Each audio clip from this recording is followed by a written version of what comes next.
Hello students, in previous session we discussed about how to determine the molecular formula and empirical formula. मतलब कोई भी compound unknown होगा और उसमें आपको कार्बन और हाइड्रोजन या तो जो भी एलिमेंट्स होंगे उसके परसेंटेज दिए होंगे. By using this data we have to determine the empirical formula of that compound and molecular formula of that compound. This type of questions are very important for your board examination as well as for your competitive examinations. इसमें से आपको numericals पूछे जाते हैं 3 या 4 marks के. एक example हमने उसमें किया था और दूसरे 2-3 एग्जाम्पल हम आज करते हैं. देखिए question is given carbon the unknown organic compound contains carbon 57.14%, hydrogen 6.16%, oxygen 27.18% and nitrogen 9.52%. If the molar mass of compound is 294.30 gram per mole, then the determine molecular formula and empirical formula of that compound. सबसे पहले हम क्या करते थे students कि एक ऐसा table बनाना होता है कि फर्स्ट कॉलम उसमें क्या होगा एलिमेंट्स, सेकंड वही कंपाउंड के जो परसेंटेज बाय मास दिए होंगे उसमें से वो कंपाउंड के मोल फाइंड कर लेंगे. देन वो जो मोल आएंगे ना उसमें से सबसे छोटा नंबर होगा उससे सबको डिवाइड करना था. ये जो ये टेबल था सबसे पहले carbon 57.14%, hydrogen 6.16%, oxygen 27.18% and nitrogen 9.52%. तो ये सब परसेंटेज जो दिए वो आपने लिख दिए. नाउ मोल में कन्वर्ट करना आपको तो पता है मोल इज इक्वल टू होता है वेट अपन मोलार मास या तो atomic mass. Mole is equal to given mass upon atomic mass. तो गिवन मास 57.14 अपन इसका एटॉमिक मास कार्बन का 12 होता है तो वो आपका हो जाएगा डी से डिवाइड बाय मतलब आप ऐसे करेंगे ना 57.14 डिवाइड बाय 12 तो इट बिकम्स 4.76. नाउ ये जो है 6.16 उसका एटॉमिक वेट होता है 1, हाइड्रोजन का एटॉमिक वेट तो हाइड्रोजन के मोल हो गए 1. फिर ऑक्सीजन का आपका हो जाएगा 27.18 डिवाइड बाय ऑक्सीजन का होता है 16 तो ऑक्सीजन के आपके मोल हो जाएंगे 1.69.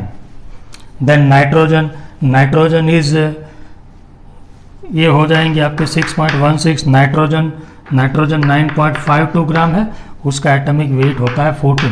याद रखना मोलार मास नहीं लिखना हमें N2 का नहीं, एटॉमिक वेट एटॉमिक मास. मैंने आपको पहले दिन बोला था कि हम यहाँ पे एटॉमिक वेट लिखेंगे.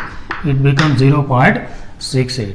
Now what we will do this out of this number smallest कौन सा है 0.68 तो divide this all number by 0.68 वही करते थे ना. इसमें सबसे छोटा ये है तो इससे सबको डिवाइड कर दो तो इसे 0.68 से डिवाइड करेंगे तो ये हो जाएगा आपका 7. इसे 0.6 से डिवाइड करेंगे तो इट बिकम्स ऑलमोस्ट 9.05 होगा बट इसे हम 9 लिख सकते हैं ना. It is near about to 9 और इट बिकम्स 2.5. इसे डिवाइड करो तो 2.5 हो जाएगा और इसे डिवाइड करो तो वही रहेगा 1. अब देखिए मैंने बोला था कि ये जो आ गया ना वही आपका एम्पेरिकल फार्मूला होता है but empirical formula represents the simplest ratio और रेशियो ऑफ एटम कभी फ्रैक्शनल नहीं हो सकता. यदि फ्रैक्शनल है तो we have to convert them into integer. यदि ऐसा केस आया तो हमें इंटीजर में कन्वर्ट करना होगा. आगे इसके पहले के लेक्चर में हमने जब देखा था तब ये कॉलम किया था पर उसे कन्वर्ट करने की ज़रूरत नहीं थी. यदि इसमें कुछ फ्रैक्शन है तो इसे आप इंटीजर में कन्वर्ट कर सकते. कैसे तो इसे देखिए मैं 2 से मल्टीप्लाई कर देता हूँ. कोई सूटेबल नंबर से मल्टीप्लाई कर दो इट बिकम्स 5. तो इसे 2 से किया तो सबको फिर 2 से मल्टीप्लाई जिसे मल्टीप्लाई करेंगे तो फिर सबको वही नंबर से मल्टीप्लाई करना होगा. It becomes 14, 18, 2. आया समझ में. यदि यहाँ पे फ्रैक्शनल आता है कोई एक नंबर तो इसे आप कोई सूटेबल नंबर से मल्टीप्लाई करके वॉल नंबर में इंटीजर में कन्वर्ट कर लेना है आपको और वही नंबर से सबको डिवाइड करना है. नाउ योर एम्पेरिकल फार्मूला आपका क्या हो गया. कार्बन कितने हो गए 14, hydrogen 18, oxygen 5 and nitrogen are 2. Carbon 14, hydrogen 18, oxygen 5 and nitrogen 2. It is the empirical formula. Now इसका मास क्या हो गया देखिए. एम्पेरिकल फार्मूला मास 14 × 12 फिर 18 × 1 प्लस 16 × 5 प्लस तो इट बिकम्स ऑलमोस्ट इतना ही हो रहा है। देखिए आपका 294.3 समथिंग, मतलब 294। तो ये तो मोलर मास क्या है आपका, मोलर मास गिवन 294.3।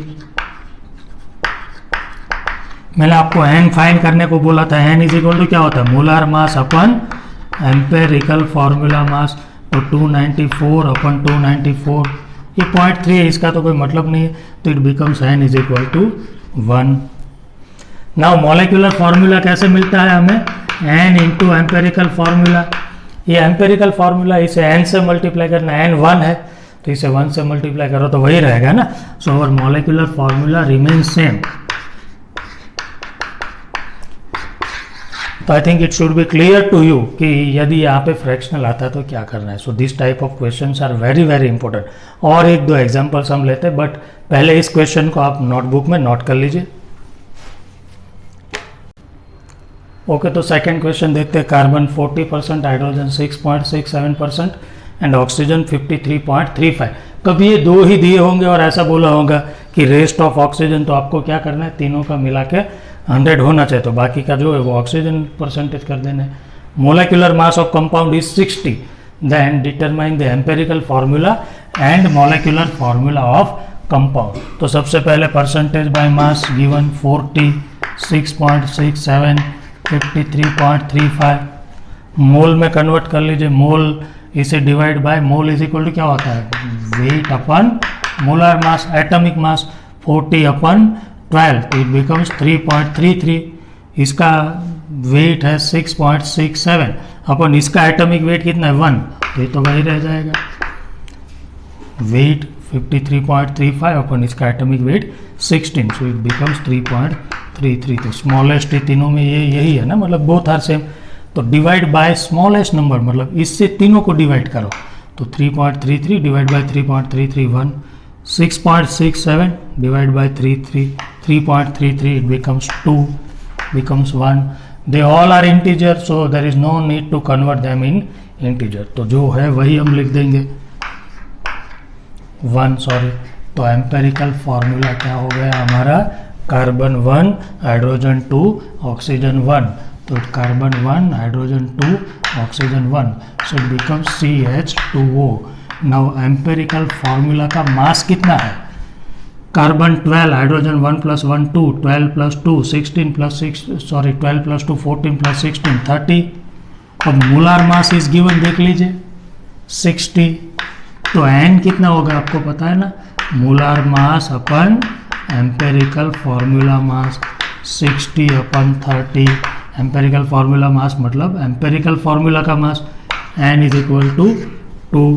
क्या करना होता है, molecular formula is equal to n into empirical formula. n is 2, empirical formula is C1H2O1.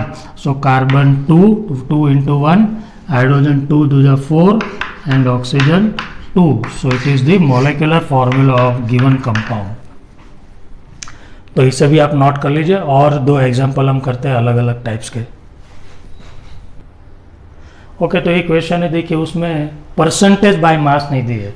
Question is like that 6 × 10⁻23 atoms of phosphorus, it is phosphorus atom P combines with 15 × 10⁻23 atoms of oxygen, then determine the empirical formula. Generally question में हमें अब तक क्या दिया होता था, percentage by मास, लेकिन अब परसेंटेज नहीं दिए, नंबर ऑफ एटम दिए है। फर्स्ट कॉलम हम परसेंटेज का करते थे, अब नंबर ऑफ एटम का कर देते। देखिए 6 × 10⁻23 एंड 15 × 10⁻23, यही करते थे ना। फर्स्ट कॉलम परसेंटेज का था, इसमें हमने फर्स्ट कॉलम कर दिया नंबर ऑफ एटम का। सेकंड नंबर ऑफ मोल थे, तो नंबर ऑफ मोल में कैसे कन्वर्ट करते थे, परसेंटेज बाय मास, तो मास को मोल में कैसे कन्वर्ट करते थे, weight upon molar mass. But अब नंबर है, नंबर को मोल में कैसे कन्वर्ट करना है, again you can apply the mole concept. Given number upon divide by Avogadro number, number को मोल में कन्वर्ट करना, these are number of atoms ना, इसे डिवाइड बाय एवोगैड्रो कर दीजिए तो आपको नंबर ऑफ मोल मिल जाएंगे। तो इसे डिवाइड बाय एवोगैड्रो मतलब 6 × 10⁻23, एवोगैड्रो इज ऑल्सो 6.02 × 10⁻23, तो इसे डिवाइड करने से आपको मिलेगा 1 और इसे डिवाइड करने से आपको मिलेगा 5। इसमें आप डिवाइड बाय स्मॉलेस्ट नंबर कर दो, या तो सॉरी ये आपको मोल मिले 6 डिवाइड बाय 6 इंटू 10⁻23 15 इंटू 10⁻23 ये 1 मोल मिला, और ये आपको 2.5। इसे आप डिवाइड बाय स्मॉलेस्ट नंबर करते हैं तो ये स्मॉलेस्ट नंबर 1 है, तो 1 डिवाइड बाय 1 और इसे 2.5 ही मिलेगा, मतलब divide both or divide by 1, तो ये 1। अब क्या हुआ, इंटीजर में कन्वर्ट करना होगा, क्योंकि ये तो आपका फ्रैक्शनल आ गया, तो कैसे इंटीजर में कन्वर्ट करेंगे, मल्टीप्लाइंग बाय 2, तो इट बिकम्स 5। इसे 2 से मल्टीप्लाई कर दो तो 2, तभी ये इंटीजर में कन्वर्ट होगा। सो आपका फॉर्मूला क्या होगा, empirical formula 2 phosphorus that is P2 and 5 oxygen O5। अब molar mass is not given, so molecular formula हमें डिटरमाइन नहीं करना है, या ऐसा भी तो हो सकता है कि मॉलिक्यूलर फॉर्मूला और एम्पेरिकल फॉर्मूला सेम हो। सो एम्पेरिकल फार्मूला इज P2O5। जब तक आपको एम्पेरिकल फार्मूला बोला है तब मोलेकुलर फार्मूला डिटरमाइन करने की कोई ज़रूरत नहीं होती है। So it is the another type of question where you are given the number of atom also. कभी आपको मास भी दिया हो सकता है, कभी आपको नंबर ऑफ एटम भी दे सकते हैं, तो ये आपको नंबर ऑफ, कभी डायरेक्ट मोल भी दे सकते हैं, मतलब यहाँ से स्टार्ट करना हो फिर आगे चलना हो, तो आपको एक टेबल याद रखना है, जो स्टेप आपके बीच में आ रहा है वहाँ से आपको स्टार्ट कर देना है, तो इसे भी आप नोट कर लीजिए। और एक लास्ट एग्जांपल हम एक देखेंगे इसका। ओके, तो लास्ट एग्जांपल ये जो हम देख रहे हैं, it is very very important example. ऐसा आई थिंक एक एग्जांपल आपको टेक्स्ट बुक एनसीईआरटी के एक्सरसाइज में दिया है। क्वेश्चन क्या है कि 2 ऑक्साइड ऑफ सेम मेटल, मतलब एक ही मेटल, मान लो एम नाम की, वी डोंट नो कि मेटल का नाम क्या है, बट एक ही मेटल है एम नाम की, वो 2 ऑक्साइड का फॉर्मेशन कर रही है। ऑक्साइड मतलब ऑक्सीजन के साथ रिएक्शन करती है। इसमें फर्स्ट जो कंपाउंड उसका बनता है ऑक्सीजन, मान लो कार्बन 2 बार ऑक्सीजन के साथ अलग अलग रिएक्शन करता है, it forms CO and CO2। Similarly M forms MO। देखिए बोला है कि फर्स्ट कंपाउंड का फॉर्मूला MO है, तो सेकंड का क्या हो सकता है हमें तो पता नहीं, हम ऐसे लिख देते हैं कि MXOY है। मान लीजिए ये MO है और ये MXOY। Question 2 oxide of same metal, मतलब एक ही मेटल ऑक्सीजन के साथ 2 अलग अलग कंपाउंड बनाती है। First compound MO, second MXOY। तो आपको बस ये सेकंड ऑक्साइड का फॉर्मूला डिटरमाइन करना है, MXOY। मतलब ये क्या हो सकता है, 2, 2, 1, 2, 2, 3 जो भी हो सकता है। और बोला ये है कि फर्स्ट ऑक्साइड कंटेन्स 50% मेटल, देखिए metal, and second oxide contains 40% metal. तो ऑब्वियसली ऑक्सीजन कितना हो गया 60 और इसमें कितना हो गया 50। क्लियर, मेटल है दोनों, फर्स्ट में 50% मेटल है, सेकंड में 40, तो ऑक्सीजन 50 एंड 60 हो गया। क्लियर, अब क्या करते हैं, देखिए हम इसे यहाँ से सॉल्व करने का स्टार्ट करते हैं। इसका हमें सॉल्व करना है ना, इसके बारे में, इसका एम्पेरिकल फॉर्मूला डिटरमाइन करना है। तो वैल्यू रखते हैं, परसेंटेज बाय मास तो मिल गया हमें, 40 मेटल का दिया है, ऑक्सीजन का 60 हो जाएगा, टोटल 100। तो यहाँ पे हम लिख देते हैं 40 और 60। अब हमारा जो नेक्स्ट स्टेप है वो है mole is equal to weight upon atomic mass, या तो मोलर मास। तो वेट कितना है 60 अपन, इसका एटॉमिक वेट कितना होगा 16, 60 अपन 16 बिकम्स 3.75। अब इसका वेट कितना है 40। अब कहाँ पे हम रुक गए, देखिए इसका एटॉमिक वेट मुझे नहीं पता है। मोल निकालने के लिए मेटल का एटॉमिक वेट हमें पता होना चाहिए, और इसीलिए हमें इसका डेटा दिया है। देखिए यहाँ से हमें पता चलेगा कि मेटल का एटॉमिक वेट कितना है, और इसके लिए हमें क्या करना होगा। मैंने आपको प्रीवियस सेशन में परसेंटेज बाय मास का फॉर्मूला एक सिखाया था, percentage by mass of oxygen.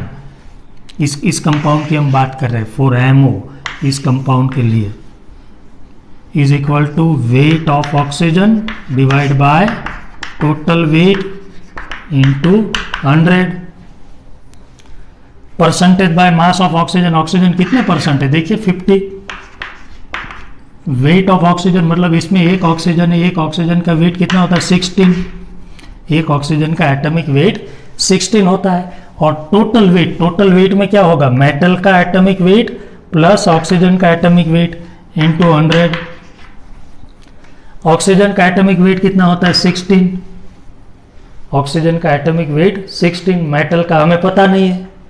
ये टोटल हो गया, ये सिर्फ ऑक्सीजन का, वही तो परसेंटेज का फॉर्मूला है। नाउ आपको मिल जाएगा मेटल का एटॉमिक वेट, ये आपका हो जाएगा, इसे हम x मान लेते हैं, तो x बिकम्स 16 और ये क्या है पता है, atomic weight of metal. Clear हो गया, यहाँ से हमने मेटल का एटॉमिक वेट निकाल लिया जो आया 16, तो अब इसे हम डिवाइड बाय 16 कर लेंगे।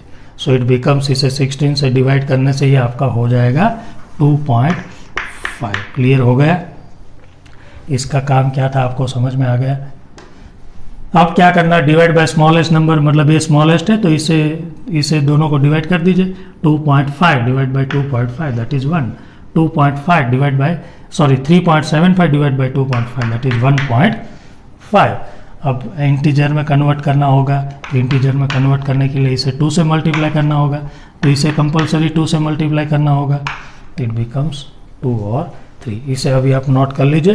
फिर ये क्या होगा, देखिए ये हमें फाइंड करना था ना, MXOY, तो M कितना आया 2 और O कितना आया 3, मतलब ये हो गया M2O3 हमारा आंसर।